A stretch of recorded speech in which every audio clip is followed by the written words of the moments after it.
Bueno, aquí tenemos a Guido Gómez Mazara, que no necesita mucha presentación. En los últimos tiempos, él ha estado dedicado casi a tiempo completo a indagar casos de corrupción y hacer denuncias. A veces la gente se asusta cuando oye la denuncia que hace Guido Gómez Mazara porque menciona con nombres y apellidos a gente involucrada en actos de corrupción. Ahora, hoy lunes, hay un expediente que está en la Fiscalía del Distrito Nacional y que sería conocido esta tarde, por lo menos la solicitud de medida de coerción contra los implicados, que incluyen a una persona que desempeñó un papel importante en el último gobierno, era el jefe de seguridad del presidente de la República. Guido Gómez Mazara, ¿qué piensa sobre ese expediente? ¿Y qué vínculo tiene Guido? ¿Qué relación tiene con ese expediente? Mire, gracias por la oportunidad y las debidas excusas porque vengo de un proceso quirúrgico, ¿no? Y de inmediato te respondo. Yo vengo de atrás hacia adelante.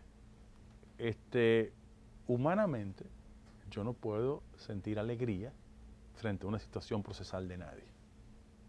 Ahora bien, lo que está en contexto no es personalizar al grupo de imputados. No, lo que estamos colocando en contexto es el drama en la República Dominicana de una tradición de acumulación indecente de un sector militar y policial sin ningún tipo de consecuencias jurídicas. Porque yo como político, sin ánimo de justificar la clase política, siempre he mal creído de que hay la idea de que se generaliza en primer lugar, pero en segundo lugar hay una razón. Siempre se concentra el ataque de la corrupción, muy válido, al litoral de la política. Nunca se va al de la policía y al de los militares. Y en esa dirección, ¿qué pasa hoy?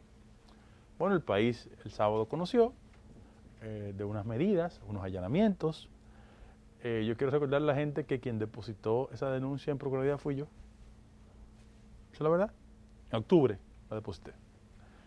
La documenté. Y a partir de ahí se hicieron un sinnúmero de interrogatorios. Yo quiero decir que a la señora Guzmán, la pastora, se le interrogó 5 veces. Los medios solamente reseñan 2. No, 5 ocasiones. Al señor Adán Cáceres Silvestre se le interrogó 2 veces. 2 veces. Por ejemplo, yo escuché algunos alegatos infundados de cómo es posible que el hijo de la pastora esté detenido. No, es que él aparece como socio en la compañía que se llama Único Real Estate. Y ahí voy a hacer el relato de la acusación que tiene el Ministerio Público. En el caso de los documentos que depositamos, hay una compañía que se llama Único Real Estate, que hace una transacción de 5,000 metros cuadrados en una demarcación que se llama Santo Domingo Oeste, cercana aquí de todos nosotros, y se construyen 4 viviendas. ¿Verdad? Esas viviendas, el monto de la operación en la documentación es de 40 millones de pesos. Que aparece en el documento la pastora Guzmán. ¿Cuál es el inconveniente? Que cuando hay una relación de ingresos y declaración en impuestos internos, la gente se da cuenta de que la señora Guzmán no ha generado el reporte anual de ingresos que validan una operación con esas características. ¡Oh, qué contradicción!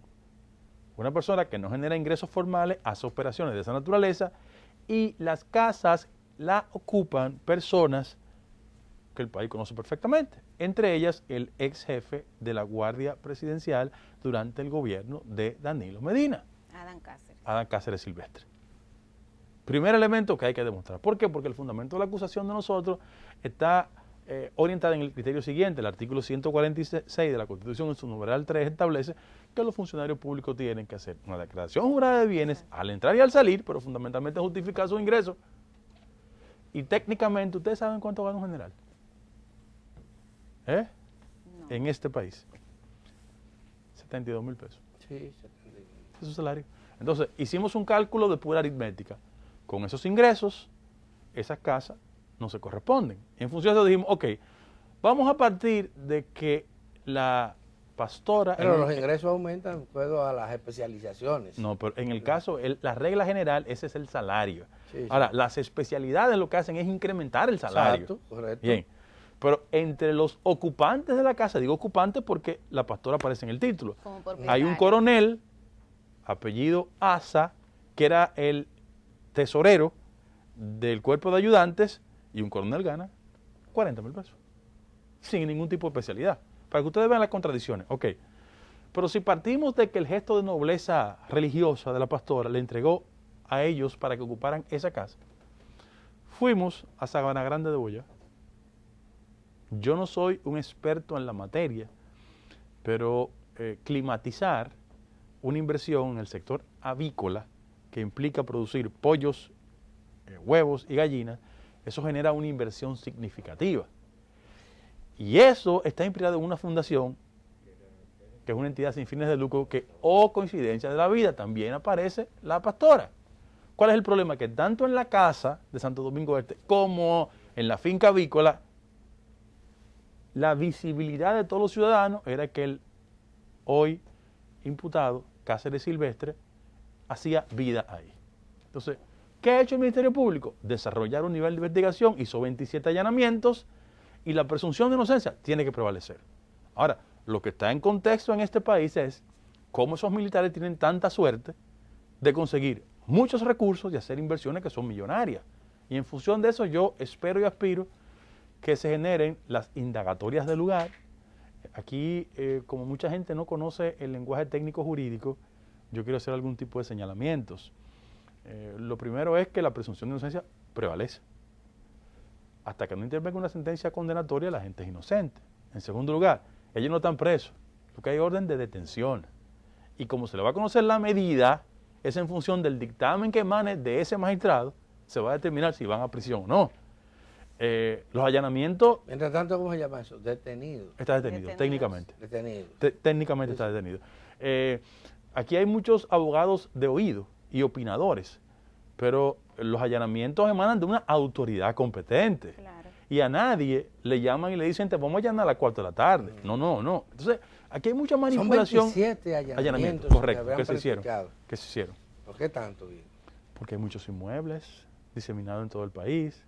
Hay en Samaná, hay en San Pedro Macorís, hay en Monte Plata, hay en la capital, y se necesita el auxilio de la autoridad. Y en función de eso, yo pienso que frente al reclamo de amplios sectores que entienden que los procesos de persecución de la corrupción es como comprar un jugo de zapote en Payán, porque la gente quiere un nivel de velocidad por la indignación que hay acumulada.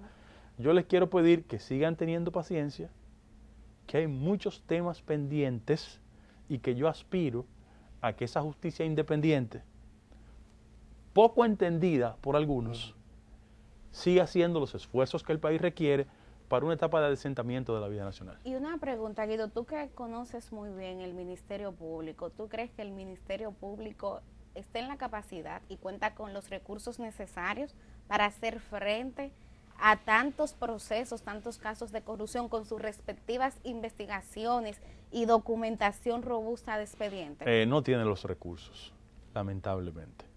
Ahora, yo tengo fe en que en la voluntad institucional de muchos actores del proceso. ¿Por qué? Porque el Ministerio Público en la República Dominicana tiene las mismas falencias que la práctica política ha generado. O sea, que hay un Ministerio Público que está al servicio. Yo le puedo a ustedes, en cualquier momento, suministrar una relación de Ministerio Público que aparece en el padrón del PLD, por ejemplo. Y en algunos momentos las investigaciones son obstruidas y obstaculizadas porque hay un interés político marcado. Pero doy también, un ejemplo. También, Guido, se ha dicho en reiteradas ocasiones que hay muchos representantes del Ministerio Público, sobre todo en jurisdicciones del interior del país, ahí voy, que son, no solamente tienen un vínculo directo con las instancias partidarias, son activistas políticos, sino que también son personas muy jóvenes, con menos experiencia, sí, tienen que enfrentar a sus maestros en los tribunales, y que esto afecta la imparcialidad. No, pero la norma establece el carácter incompatible del ejercicio del Ministerio Público. O sea, tú no puedes ser un activista político. Yo, por ejemplo... No, pero tú puedes dejar de serlo en el sentido de no ir a actividades públicas, pero sigue con un vínculo de quien te recomendó. Lo que pasa es que en una demarcación pequeña no guardan las formas, se activan en medio de la campaña. Por ejemplo, en un tema que va a ser materia de mucha investigación, y yo me comprometo frente a ustedes a mandarle unas copias, que es el tema de la Cámara de Cuentas. Yo escuché a muchísima gente aquí atareado porque se dictó una orden de allanamiento en el caso de la Cámara de Cuentas, que la dictó una magistrada, Caravito Ramírez, una magistrada que es una persona vinculada a la familia de Danilo Medina.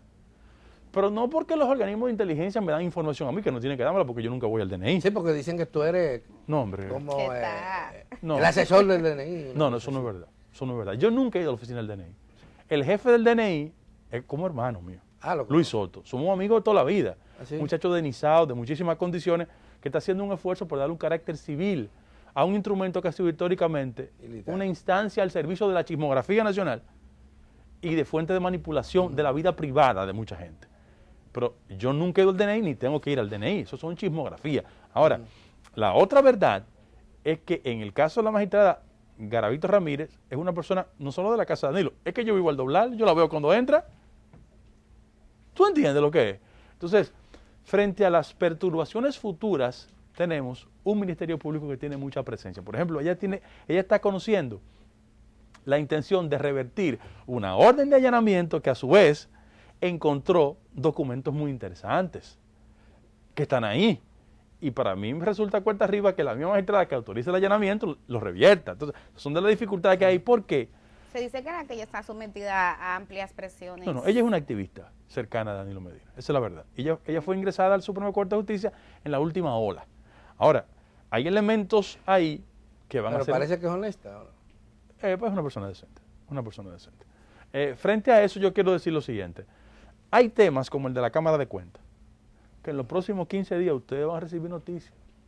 Porque como ellos son mortales, ya no tienen jurisdicción privilegiada, porque la condición de órgano constitucional le da una jurisdicción privilegiada. Viene otra operación, esta se llama... No, yo le voy a meter una querella. Este es Perla. Yo le voy a meter una querella. Coral. Yo le voy a meter No es pulpo, no es pulpo. Sí. Pero los corales son los hogares de los pulpos. Correctamente. Claro. Es que la persona que define eso conoce mucho del mar. ¿Sabe mucho? Sabe Sí. mucho del mar. Porque ha vivido cerca de Ciudad Nueva siempre. Cerca del mar. Yo tengo Pues una sí. pregunta en relación al plano político, porque ayer se reunió el comité político del PLD y obviamente este fue uno de los temas que los colegas periodistas les pusieron. Y el secretario general lo calificó de show mediático, explicaba que el PRM y su gobierno está recurriendo a este tipo de casos para distraer la atención de fallas en el orden económico y en el orden social. ¿Qué le responderías tú a Charles Lo primero Mariotti? es que Charlie Mariotti no es abogado. Independientemente de la pasión política, el tema que se está tratando es un tema de procedimiento, de normas jurídicas. Y como en este país la gente habla de todas las cosas sin dominio temático, es la primera falencia de Charlie, que es mi amigo, entre otras cosas. Ahora, en segundo lugar, este gobierno ha hecho un esfuerzo por desmitificar la noción de que el Ministerio Público es igual a militancia política, porque la cabeza del Ministerio Público es una mujer que no tiene militancia partidaria. Y doña Jenny y el magistrado Camacho son personas que no tienen militancia partidaria. Por el contrario, la carrera de Jenny y de Camacho en el Ministerio Público ha sido durante los gobiernos del PLD. Y el caso de Miriam, yo no tengo que hacer una defensa técnica aquí porque todo el mundo sabe quién es. Todo el mundo la conoce, claro. Quien piensa así, es un lapsus linguis que utilizó Charlie, es porque en su gobierno, de su partido, el jefe del Ministerio Público era un miembro del Comité Central, Jean Alain Rodríguez. Él piensa así porque el actual... gracias. Muchas gracias. El actual presidente de la Suprema Corte de Justicia, que fue promovido en su gobierno, de su partido, sí es un miembro del Comité Central. Y él juzga por su condición. Ahora bien, no. Este es un gobierno que tiene la autoridad de decir, nosotros no nos metemos en el Ministerio Público. Miren, yo le voy a dar... Bueno, el gobierno no tiene ¿Por qué ninguna meterse? de las dos figuras más importantes del sistema de justicia. El ministerio, la Procuradora General de la República, que no es de su partido ni de ninguno, como lo ha dicho. Y por Ni otro lado afecta. tiene la Suprema Corte de Justicia, que está dirigida por un hombre que nunca ha negado Pero, hermano, su militancia partidaria. eso es una señal de que este es un país que institucionalmente avanza. Sí. Cuando tú tienes un presidente de la República que no anda Es lento el procurando avance, porque jueces. avanza. ¿Eh? Es lento el A avance. paso corto, pero vamos No, avanzando. pero tenemos nosotros que darle un empujón Sí. al proceso. Sí. Porque, vuelvo a decir, hay tantos obstáculos y tantas complicidades y tantas conexiones subterráneas que siempre impiden el proceso de desarrollo institucional. Sí. Pero óyete, yo pienso que es una señal significativa para la nación que una persona de la jerarquía militar del general Cáceres Silvestre esté en un proceso. Sí, sí. Y yo aspiro que no sea el único. Guido, yo quisiera oír tu opinión con relación al caso de Brecht. Ay, con mil amores. Con mil amores, inclusive te voy. ¿Cómo ve el desarrollo de este proceso? Porque hay mucha gente que tiene miedo de que no pase nada bueno, en el orden. lo primero es que yo lamento como ciudadano, voy a quitarme la ropa de abogado, como ciudadano, que en América Latina el caso que más estremecido y ha vinculado la corrupción política con un comportamiento lamentable de algunos exponentes de la política haya sido efectivo en otras demarcaciones y aquí no. Aquí donde funcionaba el Departamento de Divisiones Estructurales. Fue trasladado para acá por las garantías que daban. Segundo lugar, ese expediente, doña Miriam, estando en la Suprema, advirtió de las debilidades que tenía. Y yo quiero decirte, Alberto, yo estoy convencido de que se estructuró un expediente, como dicen en el Cibao, aposta. Fue con ese interés. En ese mismo orden, los encartados, que no son todos los que están, como dijo el ex procurador, ni están todos los que son, revela la conexión de los partidos políticos fundamentales con la práctica de corrupción en la República Dominicana. O sea, no estaban libres de pecado. Ahí se vincula gente del PRM, antiguo PRD. No, pero, oye, yo no tengo problema con eso. Todo el que tenga vínculo con Odebrecht, que sea procesado. Yo no le pongo un barniz partidario, que sea procesado. Pero yo te voy a incorporar otro elemento a ese proceso. Yo tengo la aspiración de que la nueva autoridad del Ministerio Público construya un nuevo expediente para el caso de Odebrecht. ¿Y tú crees que es posible no, yo estoy convencido, que ese ministerio pueda fortalecer ese expediente en esta etapa bueno, actual? ¿Es posible? Yo les voy a dar una información a ustedes. Entre los documentos que se encontraron, yo tengo copias, se las puedo suministrar. Y son documentos pero si públicos. Tú no eres del DNI. No, es que son documentos tú públicos. Muy cerca. No. Bueno, son documentos públicos. Es que son documentos públicos. No tiene, el DNI no tiene que ver con eso. ¿Lo encontraron ahí entonces? En la orden de allanamiento. No, el DNI no tiene que ver. En la orden de allanamiento se fortaleció bajo el fundamento de que el ex titular de la Cámara de Cuentas admitió que había 14 auditorías adulteradas. Está documentado. Eso no viene del DNI. Es una orden que emana de la magistrada Garavito.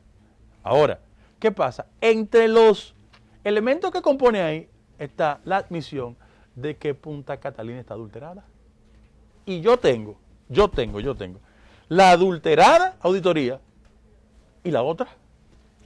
Entonces, ¿y cómo se podría articular un nuevo expediente? En términos jurídicos, o sea, ¿cómo hacerlo? El nuevo expediente que lo implique, bueno, hecho ya juzgado, no se puede juzgar nuevamente. No, perfecto. Ahí no tenemos inconveniente. Lo que pasa es que en el caso específico de Punta Catalina, recuerda que ese tema de Odebrecht que el país conoce está excluido. Sí. Entonces yo quiero decirle, en los próximos días yo lo voy a entregar de manera pública, para que ustedes vean lo que... Y Alicia Ortega presentó también unos documentos. Correcto. Que tienen que ver con actos considerados ilícitos. No, eso es terrible. Porque la gente no... Déjame explicar técnicamente lo siguiente. La intención de hacer una Cámara de Cuentas al servicio del poder se fundamentaba en el hecho de que como la certificación de acusación en un proceso de corrupción administrativa depende de lo que diga la Cámara de Cuentas con sus auditorías, ellos colocaban un club de rufianes ahí para que actuaran en función del poder político. ¿Qué pasó? Que como esas auditorías están adulteradas, hay que rehacerlas, entre ellas Odebrecht, porque es una admisión que hizo el ex titular Hugo Pérez.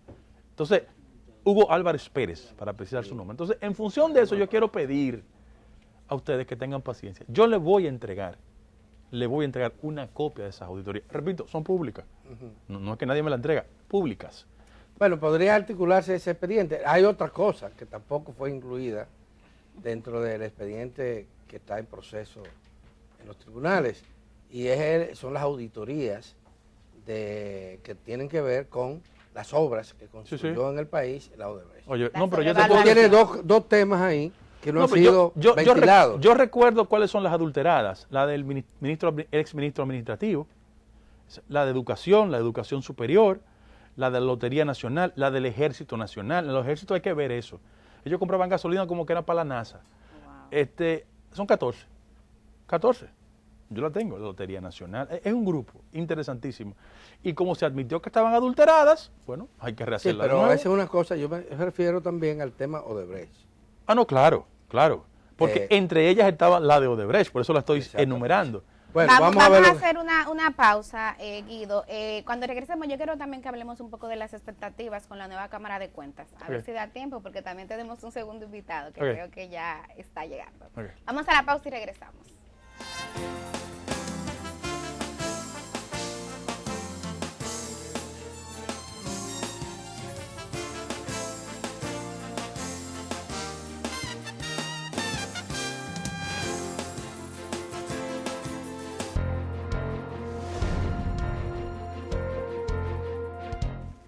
Gracias por seguir en 1+1. Aquí estamos conversando con Guido Gómez Mazara, abogado y político. Antes de hacer la pausa, yo te pedí a Guido que hagas tu valoración acerca de la nueva Cámara de Cuentas, tomando en cuenta este escenario de demanda anticorrupción y antiimpunidad. Mira, yo solo me crucé con uno de ellos, que ni de la capital es. Los otros los he evaluado en función del currículum y reconozco que tienen un nivel de competencia. Yo digo que yo tengo una empatía natural con el presidente porque viene de abajo y es morenito como yo. Entonces, son personas... ¿Lo conoce a él? Yo nunca lo he visto, nunca lo he visto en mi vida. Lo vi el día que hizo su exposición muy correcta, sí, técnicamente muy preparado. Entonces, en función de eso yo debo decir que yo tengo fe en la Cámara de Cuentas por dos factores. Primero, por el componente de sus competencias, por la desconexión del circuito de la política, pero sobre todas las cosas porque ellos están muy conscientes de la Cámara que se fue. Y yo quiero decir una cosa con mucha responsabilidad. Yo le voy a meter una querella a esa Cámara de Cuentas. ¿A la anterior? Claro. Inclusive hay unos abogados... ¿Pero ya está siendo investigada la anterior? No, pero por una... No. Que la investiguen. Que la investiguen.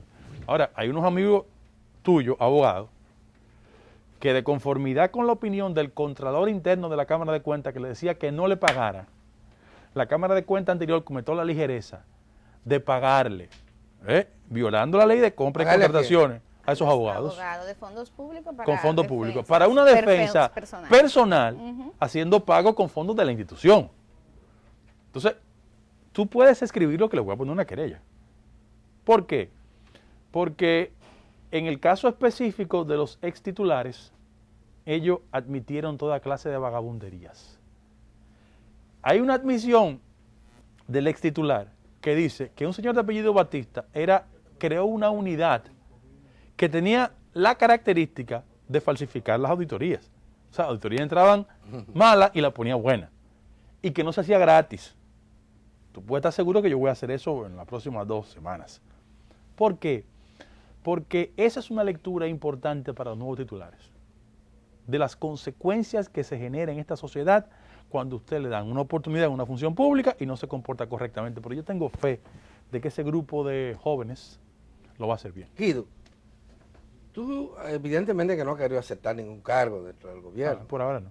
Pero tú estás consagrado a tiempo completo al tema de la investigación de los actos de corrupción. No, a mi ejercicio, de eso vivo, de ejercicio. 1. 2, pero ¿por qué yo pienso que es importante este tema? Mira, el modelo democrático dominicano tiene que mirarse en el espejo de cómo las democracias tradicionales en América Latina colapsaron. Colapsaron porque sus élites no entendieron los cambios, retrancaron los procesos y la cultura de los partidos políticos era una especie de sustituir corrupto de un partido por corrupto de otro partido. Hablo de los partidos fundamentales inclusive en América Latina. Hace 30 o 40 años el PRI era un partido emblemático, el APRA, Acción Democrática y COPEI, el PRD aquí. ¿Qué pasó con esos partidos? Colapsaron. ¿Tú sabes por qué? Porque llegaron al poder y entendían que era la oportunidad para robarse unos cuartos. En función de eso yo creo que si puedo hacer una contribución humilde a este proceso, es contribuir con el adesentamiento de la vida nacional. Y lo estoy haciendo tranquilo en mi esquina, sin ningún tipo de problema. ¿Tú estás convencido de que hay una oportunidad de cambios? Sí, claro. Realmente, desde el Estado. Mira, yo quiero decir lo siguiente. La lucha contra la corrupción y la impunidad. Pero quiero decir lo siguiente. Luis Abinader no ganó las elecciones mediante un proceso revolucionario. Es una persona aterrizada. Ahora, la sociedad del siglo XXI entiende que la transparencia es la revolución de los 60 y de los 70. Y en función de eso hay que impulsar eso. Claro, hay que acompañarlo con una mejor distribución de las riquezas, con un sentido de crecimiento que toque todos los sectores de la vida nacional, con un fortalecimiento de la institucionalidad democrática del país, con la generación de empleo, con un sinnúmero de factores. Yo estoy, por ejemplo, como ciudadano y como militante de un partido político, yo quiero ver más a un gobierno que en su acción social se parezca a la base electoral de mi partido. A mí tengo que dar 500 explicaciones cuando en cualquier círculo o cenáculo me llaman la atención y me dicen que este es un gobierno de blanquitos y de popis. Yo tengo que hacer las explicaciones del lugar porque no lo creo. ¿Y cuáles son las explicaciones que tú das? No, ¿Cómo se desmonta eso? Porque hasta nosotros lo vemos así, yo digo lo siguiente. La construcción de una mayoría electoral provocó que Luis Abinader hiciera los acuerdos que tenía que hacer. Y para generar esas aritméticas de poder y desplazar al PLD, se incurrió en una diversidad de carácter social. Ahora, cuando tú instalas la gestión del gobierno, yo quiero recordarte algunas cosas. No es verdad que Antonio Almonte, de la República de Villamella, es Popi, ¿verdad? No es verdad que Miguel Seara Hatton piensa como Popi, ¿verdad? No la ministra de la Mujer. Ni la ministra de la Mujer Es una piensa como sindicalista. Mayra, una sindicalista. Entonces, hay que hacer el esfuerzo en esa dirección. Yo no creo que Roberto Fulcar sea un Popi.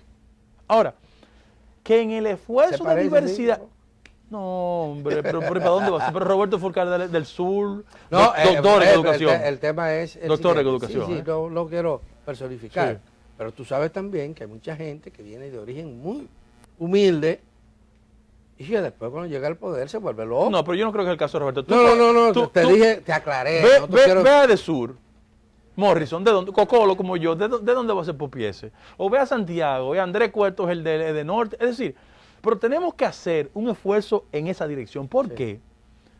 Porque una de las estrategias de los grupos corporativos en América Latina, ¿sabes lo que ha sido?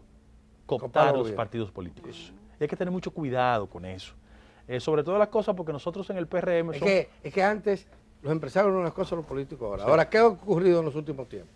Que muchos políticos se han hecho empresarios y muchos empresarios Se han hecho políticos. se han hecho políticos. No, Y eso es lo que tenemos. Déjame hacer una defensa técnica de los empresarios. Hay algunos empresarios que han tenido que incursionar en la política frente a la voracidad de los políticos tradicionales. A la competencia desleal. que la hacen Exactamente, algunos sobre todo políticos. en los gobiernos del PLD. Y yo aspiro y creo que Luis, que es una persona que viene de una extracción donde tuvo un buen ejemplo en su casa, el doctor Abinader y su madre. Pero sobre todas las cosas, Luis da señales.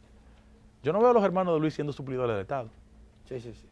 Bueno, se nos terminó el tiempo. Pero Guido no es un Gómez, gobierno de Popi, Mazara. Con Guido vamos a tener que seguir hablando porque el Claro. hombre está... Tiene unas informaciones. No, que le voy- ya le voy a mandar. Él dice que no tiene Que ningún no hay vínculo nada con el de dinero, No. pero la verdad es que hay que reconocerle la capacidad que tiene para acumular documentos, evidencias, denuncias y canalizar a través de los medios, lo que implica también Mañana una se la valentía manda. Mañana se la manda. enorme. Gracias. Gracias por haber venido a conversar con nosotros, amigas y amigos televidentes. Comenzó la semana con temas muy candentes como este. Esta tarde van a conocerse la medida de coerción que solicitará el Ministerio Público con relación al último grupo que está vinculado a actos de corrupción. Operación Coral. Así es. Será mañana cuando lo comentaremos.